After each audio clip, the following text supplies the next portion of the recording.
Ok, estamos aqui, professor Olímpio, mais uma aula de interface humano-computador. Espero que vocês estejam bem aí, a nossa aula está remota. E o assunto de hoje, visão fotocromática.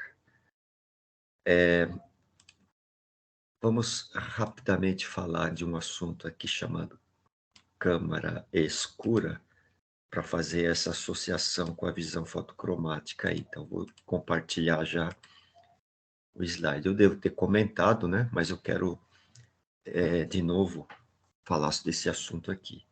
Câmara escura. Deixa eu pegar o slide aqui. Aqui, por exemplo.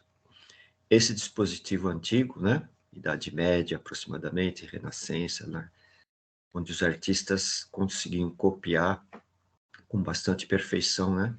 Digamos assim, as primeiras fotografias, né, das pessoas aí, tá? Aqui dentro é um compartimento chamado câmara escura.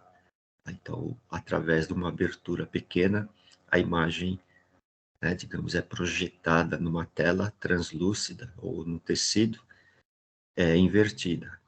Tá? Então, esse é o fenômeno da ótica. E a ótica, então, serviu de base para a construção das primeiras máquinas fotográficas, que é um estudo, né, de geometria, na verdade. Tá bem? Nosso olho, então, vai funcionar bastante similar, tá? E aqui está, então, o que acontece com o nosso olho. Então, para lembrar desse fato aí. E hoje eu vou explicar, então, um pouco aqui da nossa câmera, né? Nossa câmera natural, o olho, os olhos, né? Então, é uma câmara escura também, tá bem? E aqui é um procedimento computacional, digamos, né? Para explicar como é que a matriz de pontos ou bitmap é formada, né? Na memória do sistema computacional, ok? E, finalmente, os dispositivos mais atuais, por exemplo, celulares móveis, né, possuem uma quantidade de pontos gigantesca, quase que aproximando da quantidade de fotorreceptores dos seres humanos. Então, vamos dar início à apresentação aqui dos slides sobre visão fotocromática.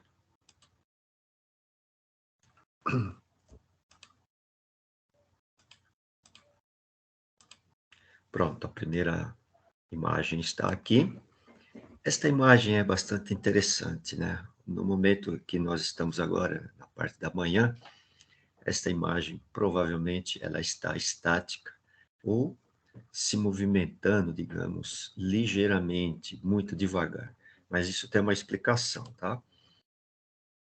Isso aqui é uma arte gráfica com ilusão de ótica, chamada por ilusão de ótica, mas é um procedimento computacional gráfico desenvolvido por psicólogos, né? Então, determina o estado mental, emocional, segundo a psicologia e neurociência. Os olhos captam, né, a imagem estática. Então, os fotorreceptores captam a imagem de forma estática. Só que quem vai processar a imagem é o cérebro. E aí a imagem poderá entrar em movimento, né, ou seja, ter dinâmica. Porque quem faz isso? Os neurônios e não os olhos, tá? Então, é um teste com imagem virtual estática. Nosso cérebro é quem faz as alterações na imagem. Não movimenta. Quando assim está, quer dizer, se ela não se movimenta, ou se movimenta muito rapidamente, muito devagar, ou quase nada, você está bem, está começando o dia, né? E não está com sono, não está cansado, não está exausto.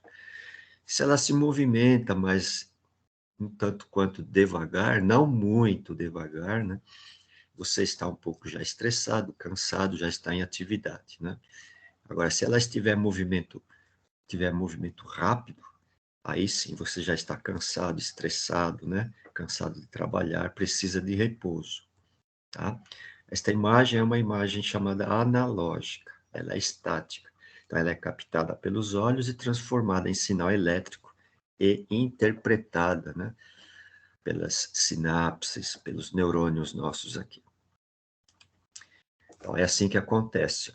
A imagem é captada pelos olhos, é formada na retina, pelos fotossensores ou fotorreceptores. Aqui tem um nervo óptico, transformando em sinal elétrico, uma carga elétrica, e o processamento do conhecimento e comportamento, então, é feito aqui nesta outra máquina, né? O nosso cérebro. Esta velocidade depende de cada ser humano, a interpretação, tá? E a imagem é reposicionada, então, digamos, de acordo com a natureza, né? Senão o mundo todo estaria de ponta cabeça, né? Então, o objetivo nosso é estudar o sistema de visão do ser humano. O ser humano capta a luz através do olho ou dos olhos, né? Que é um órgão aproximadamente esférico extremamente complexo. E nós já citamos que a nossa visão ela está limitada na faixa de 380, começando no azul, até 780 nanômetros na cor vermelha. Então, dentro dessa estreita faixa visível da luz, é que nós temos os nossos comportamentos no dia a dia, das nossas defesas, das nossas ações, né? E sugestiona, então, nossos comportamentos. Muito bem. Nós estamos lidando, então, com um dos campos, né, da sensibilidade nossa, do sentido da visão aqui. Isso nos diz respeito à sobrevivência no mundo real. Mas temos a sobrevivência também no mundo virtual, dos quais, principalmente, a visão, a audição e o tato ou a coordenação motora, muitas vezes, né, estão ligados diretamente para que nós possamos trabalhar no mundo virtual.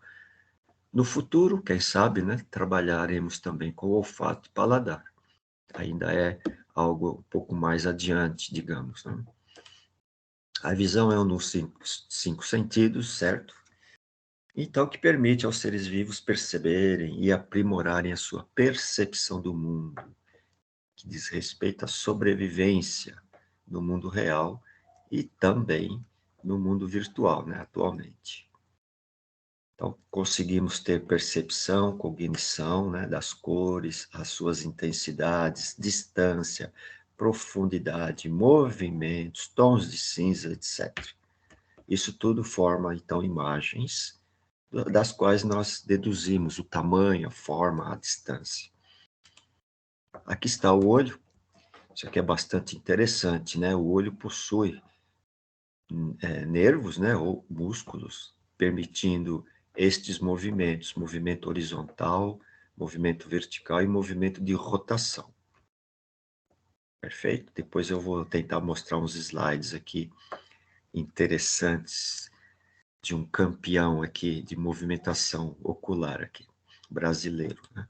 O olho é constituído por 3 camadas túnicas dispostas concentricamente, sendo elas a primeira, chamada camada externa, é a mais externa, né? Que possui a esclera e a córnea. 2, camada média ou túnica vascular, constituído pelo coroide, são nomes, né, da ciência médica, né? Pelo corpo ciliar e pela íris. Finalmente, a terceira, a qual nós vamos trabalhar com mais evidência, é a chamada retina. Tá? Então, o olho tem essa anatomia aqui, aproximadamente essa anatomia, ele é quase que esférico. Tá? A córnea, aqui na frente.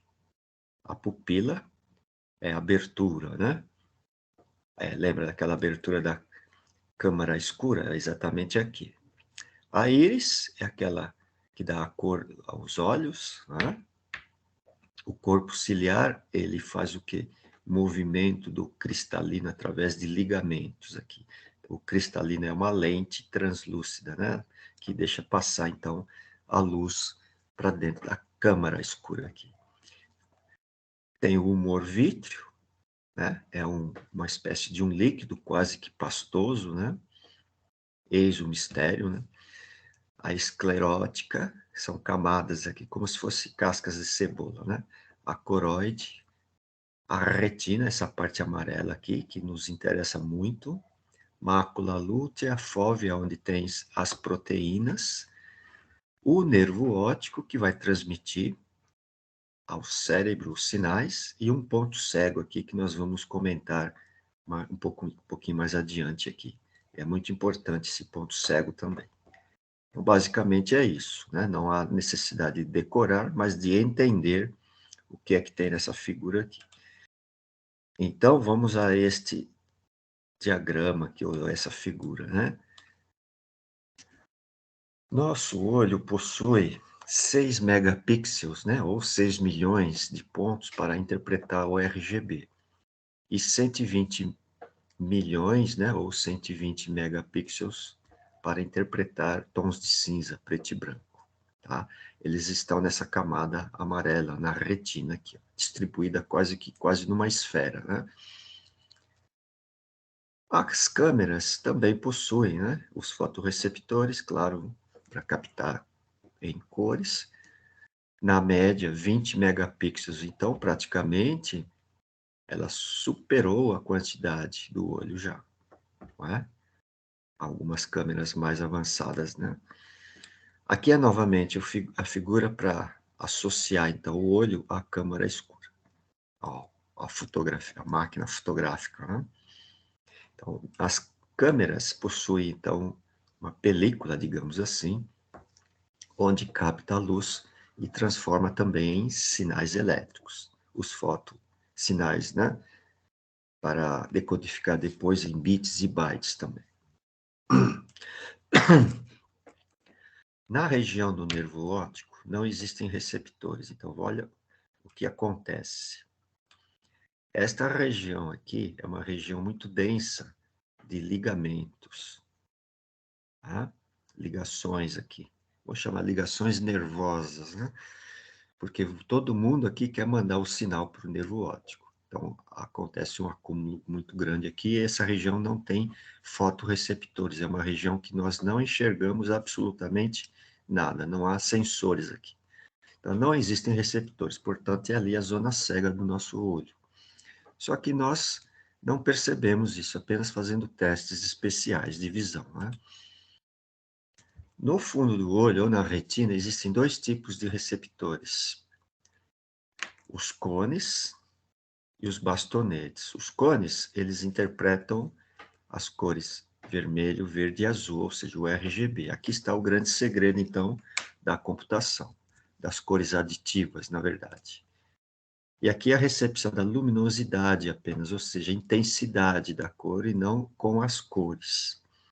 Quem faz esse trabalho são os bastonetes. Então, os cones, eles parecem pontas de lança. São minúsculos, evidentemente, são células, né? E os bastonetes são alongados, como se fossem bastões mesmo. E os bastonetes trabalham no escuro, ou seja, à noite. E os cones trabalham onde tem iluminação natural ou artificial. Tá? O cérebro humano possui, em média, 12 bilhões de neurônios, de 20 a 25% ou mais, né? Das nossas calorias são consumidas pelo cérebro. Então, quando você se alimenta, né, almoço, janta, café da manhã, etc., lanche, né, lanchonete, pizza, etc., etc., de todas essas calorias, 20 a 25% vai para fazer funcionar o cérebro, principalmente quando estiver em atividade intelectual. Cada neurônio cerebral possui entre 2.000 e 10.000 ligações sinápticas.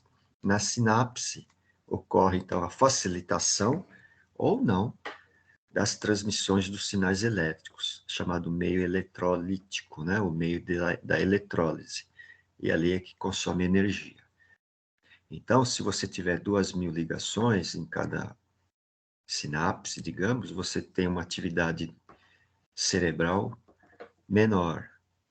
Se você tiver 10.000 ligações, a sua atividade cerebral está mais avançada, mais intelectual, mais leitura, mais conhecimento, mais interesse, assim por diante. Então, de 2.000 a 10.000 é conseguido através de estudos, de exercícios, né, de interesse, e essas ligações vão aumentando sucessivamente durante a vida, né, durante o percurso do trabalho, dos estudos. É assim que funciona. No momento que a pessoa aposenta e vai descansar, levanta tarde, etc., toma só cerveja, né? Só quer comer churrasco, aí essas ligações vão se desligando. Isso quem fala é a ciência, né? Neurociência. Cada sinapse é responsável de transmitir os sinais elétricos através de soluções iônicas, então. Aqui está uma sinapse. Então, dá para entender a ligação entre um neurônio transmissor para um neurônio receptor aqui. Então, o que que acontece? Aqui tem os neurotransmissores, que temos que ter obrigatoriamente as proteínas, o sódio, o fósforo, principalmente, né? Cloretos, óxidos, nitrogênio, oxigênio. Então, o neurônio transmissor vai transmitir as cargas elétricas e tem que ter um meio adequado aqui para que ocorra essa transmissão, tá? Então, é assim que funciona. Então, você tem que estar bem de saúde, bem alimentado, né? Lúcido, sem uso, né, de medicamentos, às vezes comprometedores ou até mesmo drogas, para que essas cargas elétricas sejam transmitidas de forma adequada, digamos, né? E o neurônio receptor trabalhe, né, adequadamente. E lembrem-se, né? Temos de 2.000 a 10.000 ligações em cada neurônio. E nós temos, em média, 12 bilhões de neurônios. Então, imagine quantas ligações sinápticas existem, né? É só multiplicar. Aqui é para reforçar a ideia, né, do alimento, de 20 a 30% de calorias para atividades cerebrais. E aproximadamente 90, 80, depende da pessoa, né? Normalmente 80%, então manutenção do corpo, dos músculos, né? Dos ossos, corrente sanguínea, etc.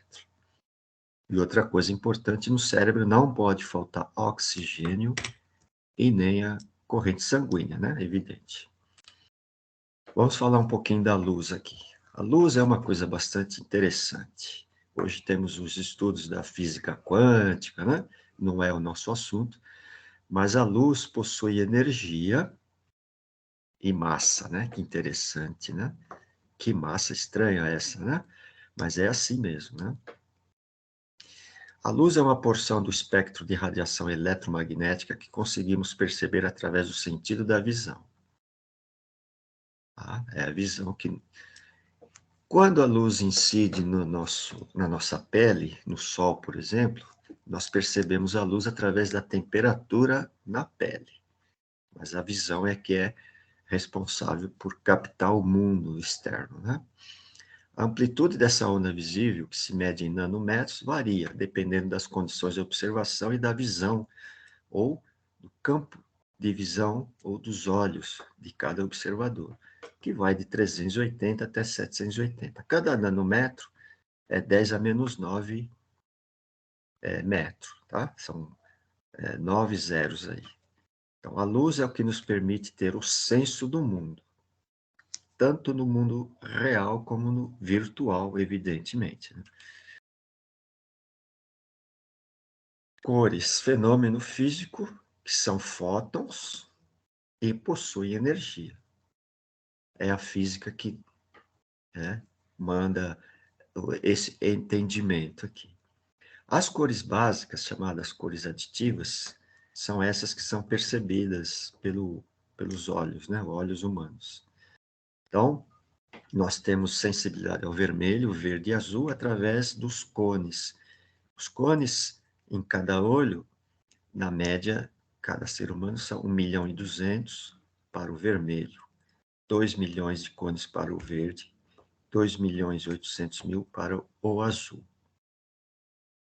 Perfeito? Então, somando, dá aproximadamente 6 milhões ou 6 megapixels, né, de receptores para cores em cada olho. Isso aqui é um teste que eu gostaria que depois vocês fizessem, né?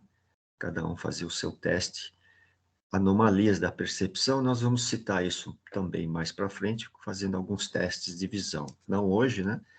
Mas mais adiante. Olhar fixamente no ponto de referência da bandeira, por uns 30 segundos. Em seguida, olhar para a região branca. A bandeira surge com as cores reais. O que significa? Estas cores são as complementares do verde, amarelo, azul e branco. Então, quando você olhar no plano branco, ela vai voltar, né? Digamos, vai ser processada pelo cérebro com as cores verdadeiras, cores reais. Isso também tem um significado técnico, isso é estudado. Então, o que acontece? Esse diagrama vai ser muito importante para nós em aulas futuras. É o gráfico da energização, né, em nossos olhos aqui. Vocês vão entender isso melhor até em outras aulas. Quando você olha uma imagem, há uma potencialização maior ou menor, dependendo da capacidade de cada ser humano e da iluminação, etc. Tem vários fatores aqui, mas é um gráfico que potencializa num determinado tempo. Depois há uma mudança da imagem, ou uma imagem diferente, ou então é uma imagem em movimento. Vai haver um decaimento daquela imagem original, né? Maior ou menor, conforme o campo de visão. Esse T varia conforme a pessoa, claro, e o ambiente. Esse T é aproximadamente 1/12 de segundo. Então, isso vai ser aplicado em aulas futuras, eu vou falar de quadros por segundo. Falar de imagens dinâmicas, entra um pouco de computação gráfica também. Ok? Então, é a potencialização dos fotorreceptores aqui. Esse crescimento da energia quando o fotorreceptor capta a luz externa, né? E manda o sinal ao cérebro, né? Claro que imagens sucessivas, os gráficos vão se sucedendo aqui, né? Luz cromáticas são essas cores cromáticas, né? Luz cromática é quando tem cores, né? Então, são absorvidas pelos cones aqui. Ela tem 3 características as quais eu quero citar aqui: a potência, luminância e brilho. Bem resumido, porque é um estudo teórico aqui, né? Da física. Vamos lá. Potência é a energia que emana de uma fonte de luz. Potência de uma fonte de luz pode ser medida em watts. Então, dá para entender o que é potência, né? Luminância é aquilo que é percebido pelo olho, captada, visível. A luminância representa a energia percebida por um observador de uma fonte de luz, chamada luminância.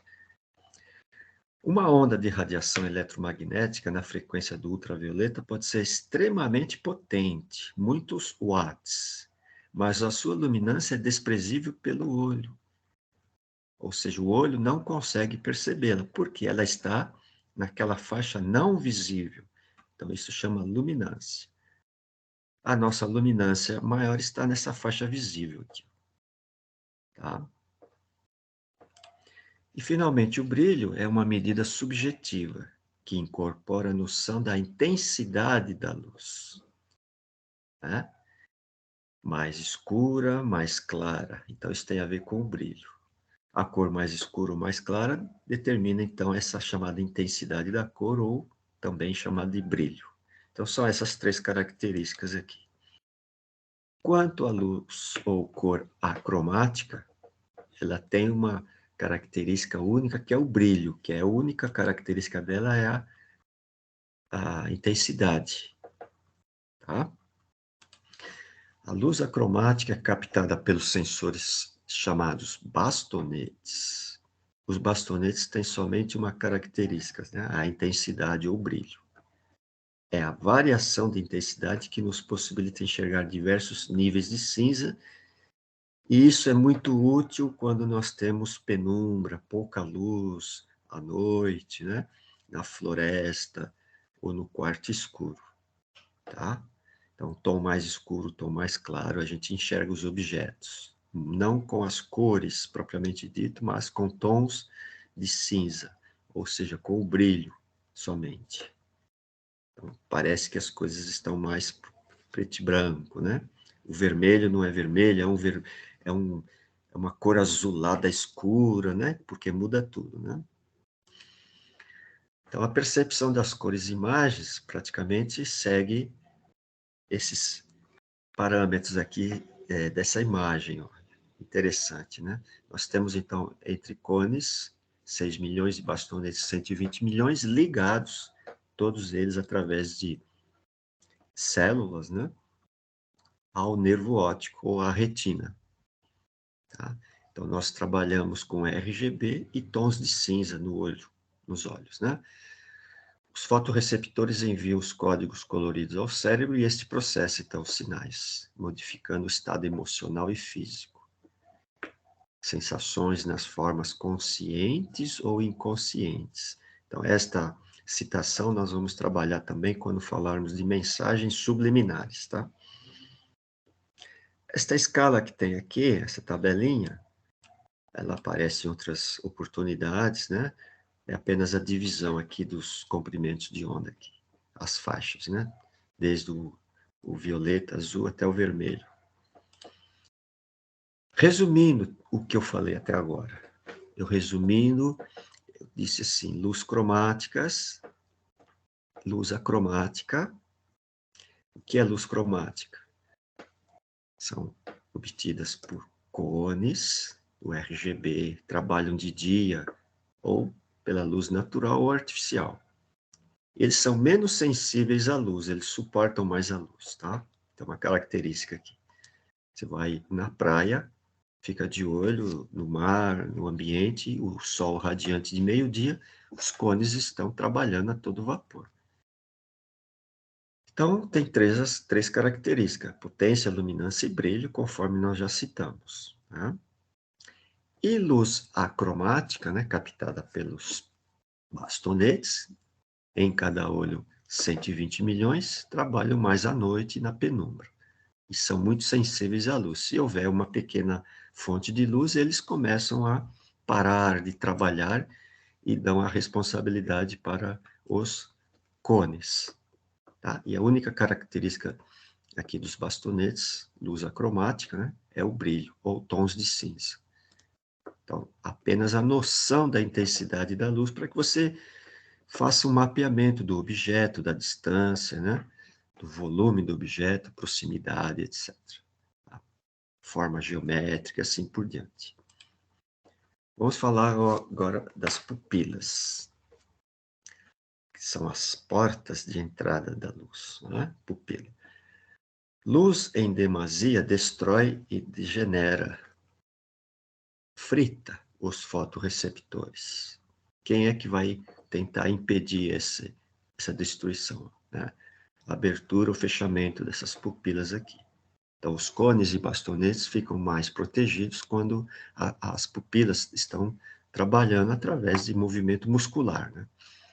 É claro que o uso indevido de medicamentos, álcool, drogas, né, altera o controle muscular dessas pupilas, né, deixando as portas abertas. Tá? Então, e também quando você fica muito no escuro e vai para o claro e vice-versa, tem uma diferença também, né, na hora. Tem um tempo de resposta, né, dos olhos. Né? Então, o objetivo aqui é conscientizar, né, procurar a saúde ou ergonomia. Né? Ergonomia e saúde são sinônimos. Né? Então, para o ambiente de trabalho e lazer aqui. Nas próximas etapas eu vou falar de anomalia dos olhos, né? Esse tema vai ficar um pouco mais esclarecido aí. Em ambientes mal iluminados, o sistema nervoso envia sinais fazendo aumentar o diâmetro da pupila. Então, você está no escuro, a pupila dilata para poder entrar uma quantidade maior de luz para que os bastonetes consigam, né, identificar os objetos, as imagens. Né? Se ocorrer incidência de muita luz bruscamente, haverá destruição dos bastonetes, ou por uma intensidade razoável, os bastonetes começam a se degenerar, né?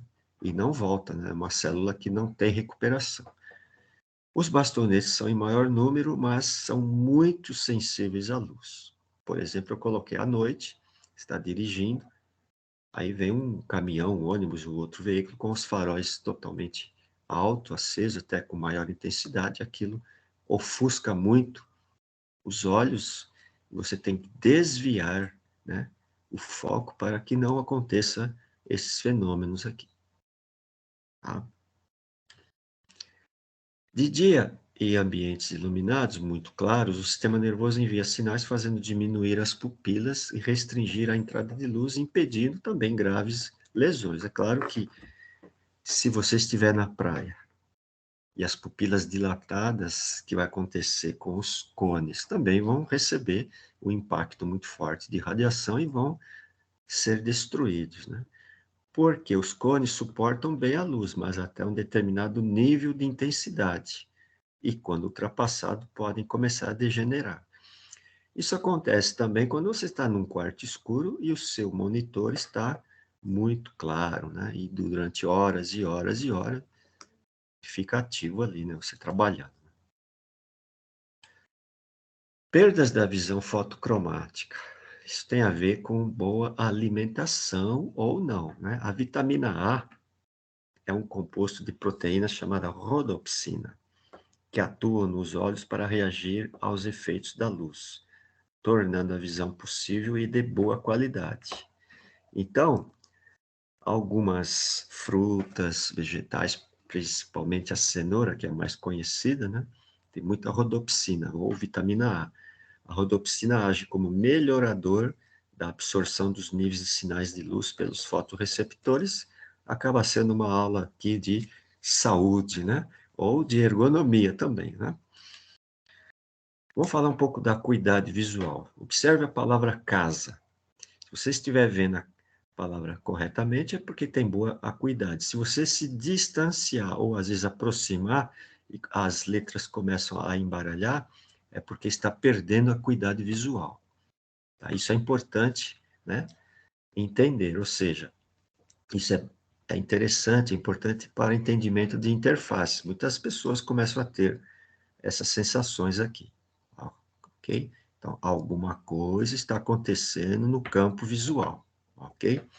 Então, é a capacidade do olho distinguir, diferenciar dois pontos vizinhos entre si, seja na cor ou na diferença da forma. Então, isso chama-se acuidade visual. Depende de fatores diversos, entre eles, citei 5 aqui: saúde dos fotorreceptores, cones e bastonetes, quantidade e espaçamento entre os fotorreceptores saudáveis, geometria do olho, né, diz respeito à retina, cristalina e globo ocular.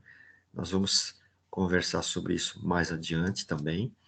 O próprio processamento cerebral, se a pessoa está em estado tranquilo, né, estado emocional também, e às vezes efeito de algum medicamento, tá? Ok? São praticamente 5 itens aqui, os dos mais importantes aqui, que podem alterar, melhorar ou piorar muito na acuidade visual. O próximo passo, nós vamos ver aqui, na verdade, são alguns testes visuais, e em seguida a gente tenta falar de anomalias e ergonomia visual. Eu quero passar alguns testes aqui chamados estereogramas, tá? Então, vamos interromper o compartilhamento por alguns instantes aqui. Então, o que eu estou falando aqui? Da geometria do olho, né? Dos cuidados. Isso é para vocês, né? E depois também para os usuários, tá? Agora, eu quero que vocês entendam um detalhe bastante interessante sobre a visão aqui, um teste de visão. Eu quero fazer este compartilhamento. Trata-se mais de um teste de curiosidade, de aprendizagem, do que propriamente tecnológico aqui. Vou citar aqui, são estereogramas, chamado par estéreo, par de duas visões. Cada olho vê uma imagem diferente do outro. Por mais que a gente acredite que os olhos são exatamente iguais, não são. Tá? Tem ligeira diferença de visão de um olho para o outro. Tá? As imagens bidimensionais captadas, né, têm que se completar neste teste aqui. Vocês vão ver que a imagem bidimensional ela vai ser útil para gerar uma imagem tridimensional. Então, a partir de uma imagem de 2 dimensões, poderá ou não, né, dependendo da habilidade de cada um, visualizar uma imagem em 3 dimensões. Isso também é chamado modelo de ilusão de ótica, né, um termo famoso hoje em dia, mas o termo correto mesmo é estereograma, ok? Como isso funciona? Na realidade, é o olho, né, que vai trabalhar independente um do outro. Isso aqui são exercícios com as musculaturas dos olhos, tá? Ok?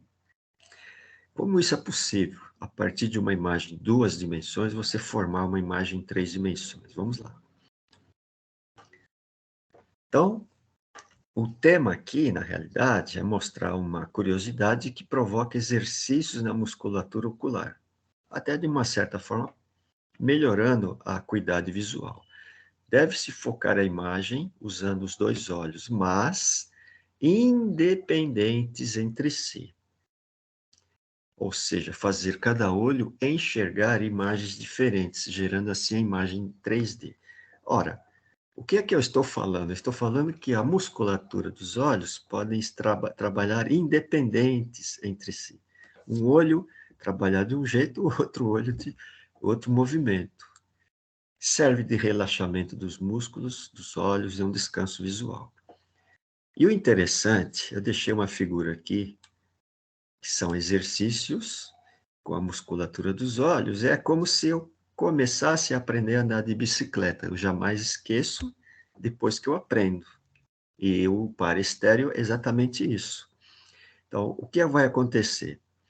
Nem todo mundo sabe andar de bicicleta, mas se ele tiver vontade de aprender, vai levar algum tempo, um esforço, evidente, pode até ter algumas quedas, mas depois que ele aprende, nunca mais esquece. E trabalhar com par estéreo é a mesma coisa, tá? Nunca mais esquece, porque o cérebro grava, identifica esses movimentos e você depois automaticamente começa a fazer, tá? Por exemplo, esta árvore, ela possui imagens ocultas aqui, digamos, em 3 dimensões aqui. São pássaros. Não são pássaros exatamente bem definidos, né? Mas eles estão aqui. Então, o teste é o seguinte, você olha a imagem por uns 1 minuto, às vezes, depende da pessoa, 30 segundos, outro 2 minutos, outro leva 5 minutos, e um olho começa a se dissociar do outro em relação à coordenação. Neste exato momento, a imagem 3D surge e você começa a observar tais imagens ocultas em 3 dimensões aqui. Isso é chamado estereograma, tá?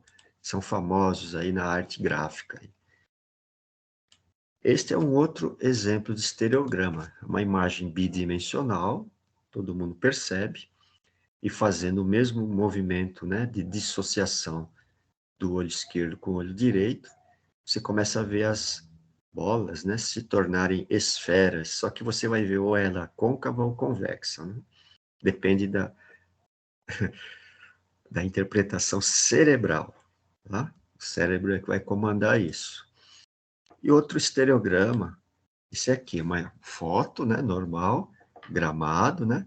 Se vocês observarem aqui nesta grama, nesta região, parece que a grama está diferente. Aqui tem uma imagem em 3 dimensões também, um pato aqui.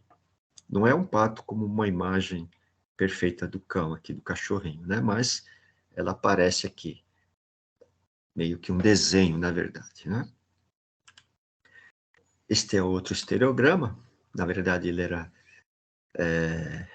colorido. Eu escaneei preto e branco, mas quando o olho esquerdo do direito começar a ver o par estéreo, vai aparecer a taça Gilles Rimet, que é a antiga taça da Copa do Mundo, né?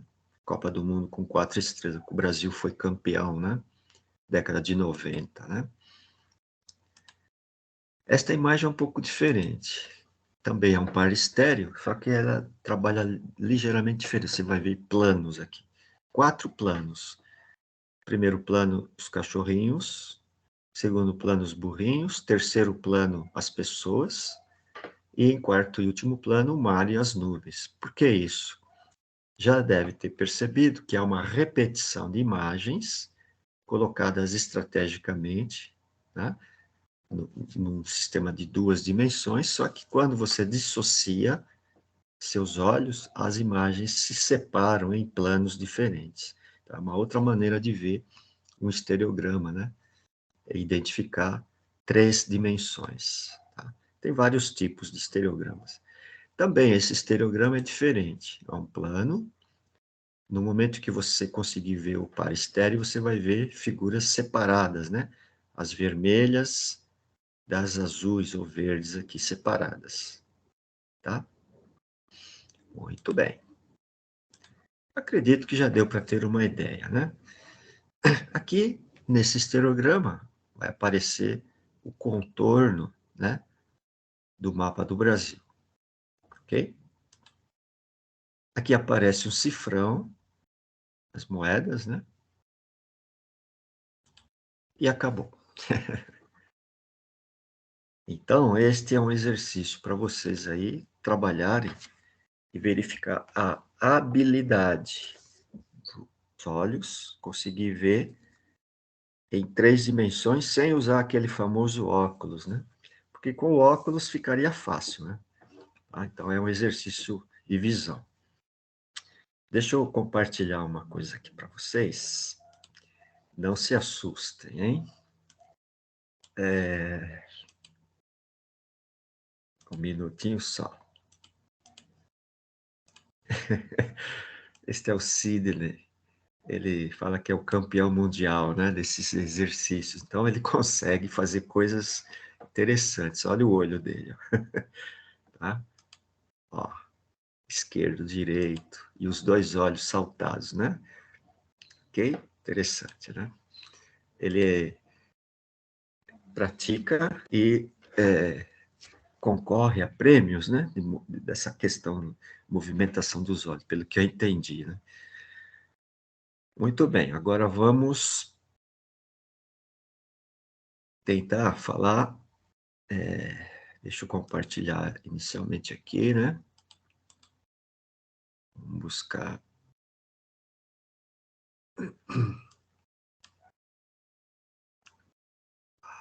Que os slides ficaram fora da ordem aqui. Um minutinho só.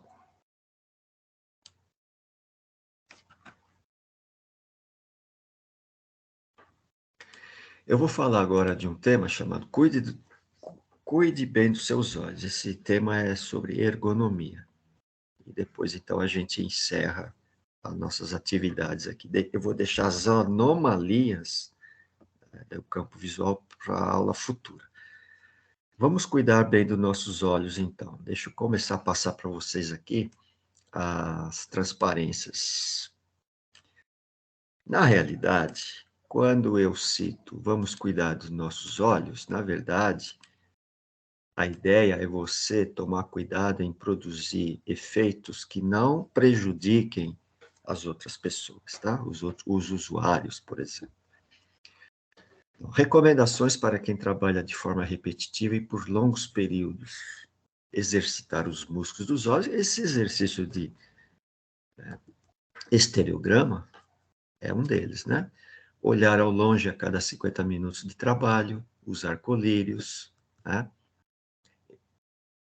Evitar leituras em textos muito pequenos de baixa visibilidade. Vocês lembram que eu passei na aula passada, né, o conteúdo sobre visibilidade, as cores, a harmonia das cores, isso tem a ver também. Evitar ambientes com excesso de luz, isso também prejudica, muita luz, né?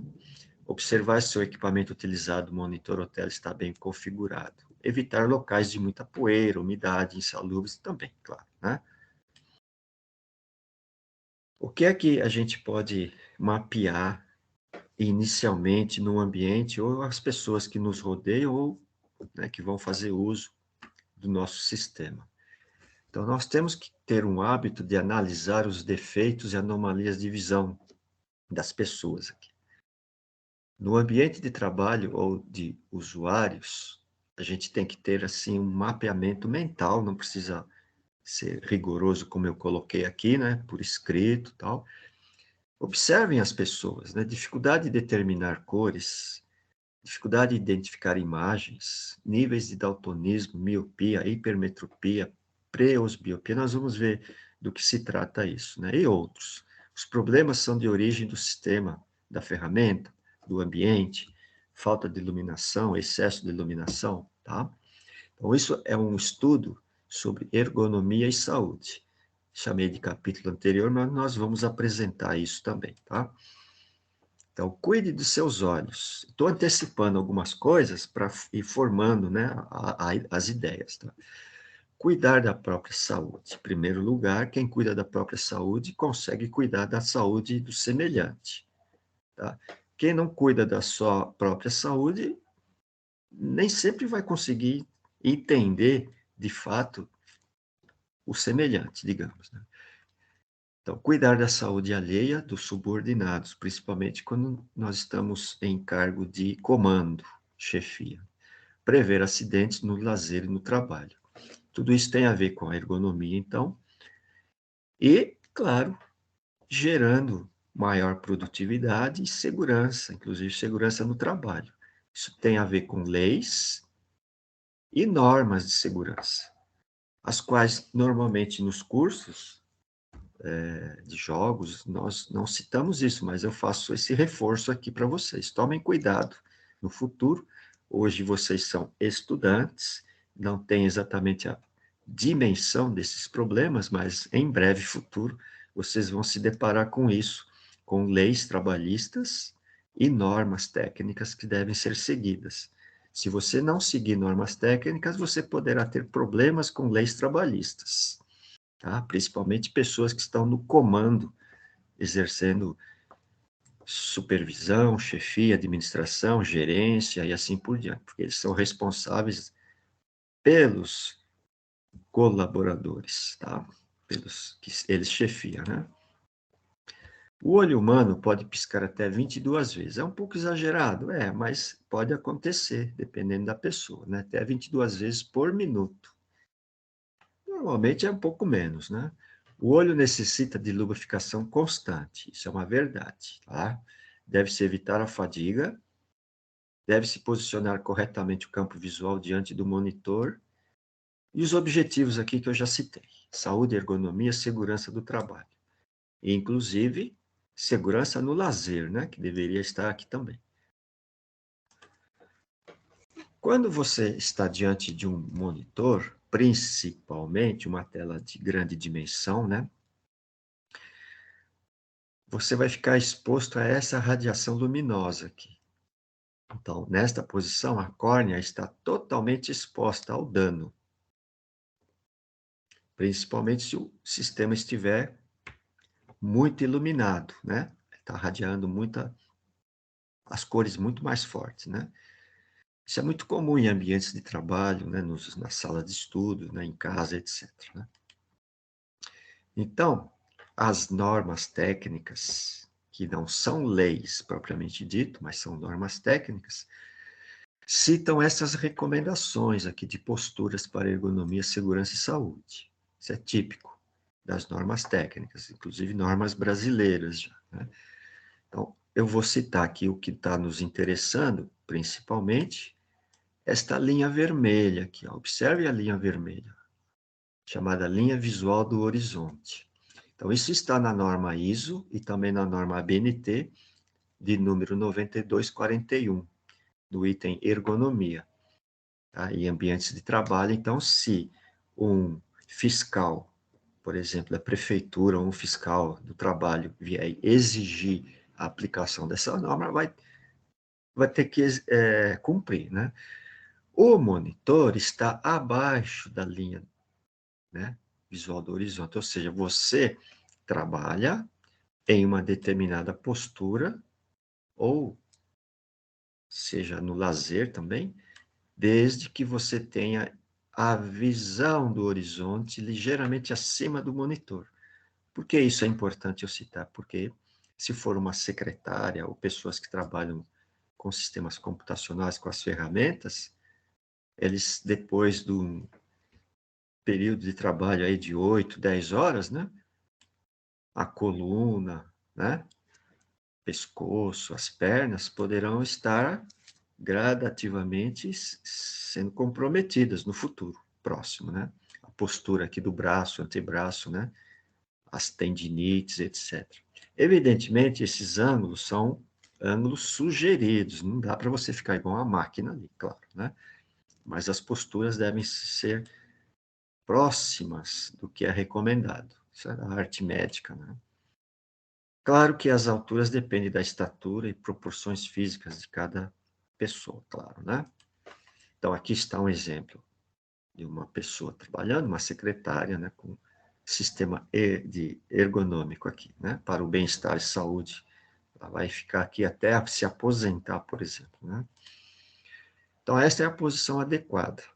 O horizonte visual deve ser ligeiramente acima, né, da borda, né, superior aqui do sistema do monitor, ok? Por quê? Porque dessa forma vai haver uma zona protegida aqui, ó. Uma pequena parte somente da radiação é que vai expor, né? Vai ficar exposta à retina, tá? Muito bem. Mudando um pouquinho, vamos citar duas coisas aqui interessantes. Sistemas visuais, sintomas, né? Visuais mais frequentes e sintomas não visuais. Vamos ver do que se trata isso. Visuais é quando estão com os olhos cansados, pálpebras pesadas, visão borrada, olhos avermelhados, secos, falta de lubrificação, incômodo e dor causado pela luz. Areia nos olhos, incômodos permanentes. Tudo isso diz respeito ao problema da visão. Muito próximo do monitor, tem uma distância, né, até o monitor. Vou voltar um pouquinho aqui a transparência, vocês reparam que deve ter uma distância mínima aqui, não é verdade? Olha só, de 35 a 50 centímetros, aproximadamente, e não 15 centímetros, né? E nem 60 a 70, né? Ok? Muito bem, vamos lá. Agora, o que são sintomas não visuais? A pessoa tem cefaleia ou dor de cabeça, acha que é da visão, e pode não ser, tá? Dor e contração cervical, dor no pescoço, né, no ombro e tal. Não é da visão, é da postura. Dores lombares, mesma coisa. Mudanças de humor com irritação e insônia, também problema físico, postura. As causas desses sintomas estão relacionadas fundamentalmente com fatores de postura, tanto do corpo como dos olhos, ok? Então, há uma diferença, às vezes, está com dor de cabeça, não é exatamente do problema da visão, mas é uma postura, tá? Problemas circulatórios também, ficar muito tempo, muitas horas parado, a circulação para, né? A circulação sanguínea para, se acumula nas pernas, etc. Então, ao estar sentado por muitas horas, parte do sangue que deveria retornar ao coração se acumula nas pernas. Periodicamente devemos movimentar as pernas para que a circulação volte ao normal. Seja em que idade for, viu? Só pessoas idosas não. Recomendações, então, para os usuários. Usar colírios umectantes periodicamente, principalmente se forem locais onde tem agressão ambiente, né, da atmosfera. Não é só onde tem poeira física, visual, onde tem rios também com muitas bactérias. Se você trabalhar próximo ao rio Tietê, com certeza você está exposto a bactérias, etc., né, em suspensão na atmosfera. Se utilizar lentes de contato, use os colírios umectantes com maior frequência, sente-se diante da tela do monitor, de modo que sua visão seja ligeiramente para baixo, aquela postura, né, da norma. Não trabalhe mais que 50 minutos direto, faça uma parada de 5 a 10 minutos. Desvie o olhar, faça exercício, tente ler um estereograma e assim por diante. Acidente é diferente de incidente. Aqui tem uma citação da CIPA, vocês devem conhecer o que é CIPA, Comissão Interna de Prevenção de Acidentes. Ela deveria chamar também Prevenção Interna de Acidentes e Incidentes. Por quê? Você, com a visão que vai se necessitar de óculos ou alguma coisa, é um incidente, não é exatamente um acidente. Tá? A tendinite não é exatamente um acidente, é um incidente. A cefaleia e assim por diante. Tá? Então, deveríamos rever, né, o conceito de Comissão Interna de Prevenção de Acidentes. Com o tempo, isso vai acontecer. Né? Recomendações, então, de novo, para melhorar essa questão aí da ergonomia e saúde. Exercitar a visão ao longe para mobilizar os músculos do olho, por exemplo, o parestéreo, né? Regular a iluminação, temperatura e umidade de ambientes fechados e com ar-condicionado. Então, não é somente luz, também tem a temperatura, a poeira, né? Evitar a secura dos olhos, avaliar frequentemente a necessidade de correção óptica com lentes. Isso nós vamos estudar na aula subsequente, tá? E aqui, tudo que você detectar de problemas é avisar a Comissão Interna de Prevenção de Acidentes, CIPA, né? Para quem já trabalha sabe do que eu estou falando, né? Toda empresa que se preze, né, que tenha quantidade de funcionários suficiente também, tem uma comissão de prevenção de acidentes, seja ela qual for, tá? Recomendações aqui sobre janelas, iluminação. Esta é uma localização, ou seja, uma geometria, uma geografia incorreta. Nós vamos ver por quê. A janela está de frente ou às vezes está atrás aqui. Então, tem problema também com a iluminação, as luminárias aqui. Então, evitar janelas na frente ou atrás do usuário. E evitar luminárias em cima ou à frente do monitor. São as recomendações das normas, tá? Porque as lâmpadas, principalmente lâmpadas, provocam reflexos nas telas de ambos os monitores. As pessoas vão se adaptando, se acostumando, mas no final do dia, ao final da semana, ao final do mês, ao final de anos seguidos, né, com certeza algum problema de saúde visual vai acarretar. Esta é a posição correta. Então, repara a posição da cadeira, a posição dos computadores aqui. E a posição das luminárias e a posição da janela aqui. Janela ao lado, luminárias em cima e atrás. São recomendações, nem sempre é possível, é claro. Então, a luz natural ou artificial deve ser utilizada para auxiliar e nunca para agredir a visão. Localização correta, então. A luz natural da janela deve chegar pelas laterais. A luz artificial das lâmpadas deve incidir atrás dos monitores, ligeiramente atrás. Então, é isso, tá? Utilizar luminárias portáteis e aí ela pode ser reposicionada, né? Aqui é para fechar nossa ideia sobre paralaxe visual. Isso aqui, talvez para vocês seja uma novidade, né? Mas vamos lá. É um erro que ocorre pela observação humana com um ou dois olhos em ângulo errado, não permitindo a correta análise do resultado enviado ao cérebro. Para trabalhos com jogos, isso não vai talvez influenciar muito, mas é bom que vocês conheçam. É causada pelo desvio óptico, causado pelo ângulo de visão do observador. Então, quando nós olhamos na perpendicular, é uma imagem. Quando nós olhamos meio que inclinado, pode se tornar outra imagem, né? Ligeiramente diferente. É um erro comum em indústrias, então é mais aplicado aqui para indústrias, principalmente. E leituras de instrumentos, principalmente analógicos, tá? Que tem escalas de graduação.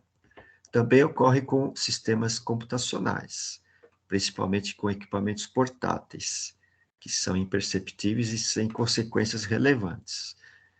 Para evitar o erro, deve-se posicionar os olhos, né, o campo visual, de maneira correta. A paralaxe tem uma geometria, não vamos detalhar aqui, ela é estudada pela ótica, né? Olho esquerdo, olho direito, e é o fenômeno que permite a observação de imagens em 3D também. Tá? Aquele para estéreo tem a ver com este chamado estereoscopia, ou erro de paralaxe. Então, tá? Aqui está citando que é um erro, sensação de aumento ou redução da profundidade devido ao afastamento das imagens, é quando um olho fica diferente do outro, trabalhando, né?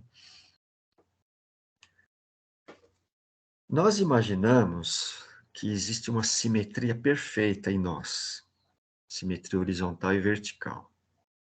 A face humana não é perfeitamente simétrica, como está nesse desenho aqui, né?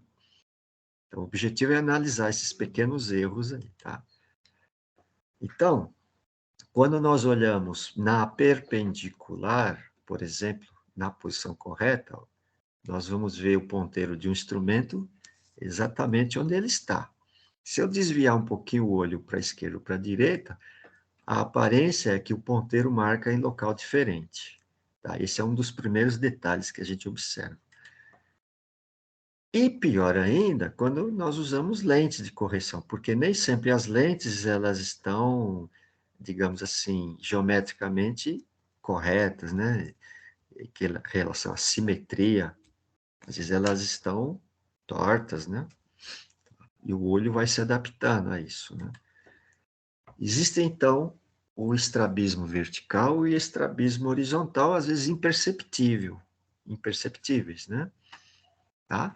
Como estão nessas figuras aqui, ó. Hipotropia, hipertropia, exotropia, esotropia. São imperceptíveis, não tão exagerado como está aqui, ok? Aqui é um instrumento analógico que ocorrerá, com certeza, uma leitura errada, né? Se você não posicionar corretamente o campo de visão. Erros de paralaxe, então, olha só, já foi citado, né? Olha só o que vai acontecer quando tem o chamado estrabismo, né? Não vai conseguir ler corretamente, tá? Mesma coisa aqui, as assimetrias, pior ainda, né? Quando a simetria facial praticamente ficou comprometida, né? Na vertical e horizontal aqui. Isso acontece. Né? A pessoa, durante a vida, do jeito que dorme, vai mudando, né? A característica facial, etc. É isso. Espero que tenha sido útil, né? Com relação à saúde, ergonomia e assim por diante. A nossa aula, então, vai encerrar agora. Eu vou parar a gravação. Se alguém tiver alguma pergunta, aí deixa escrito aí para a gente aí. Valeu. Parando o compartilhamento. E agora vamos para a nossa gravação aqui. Até a próxima, né? Até lá.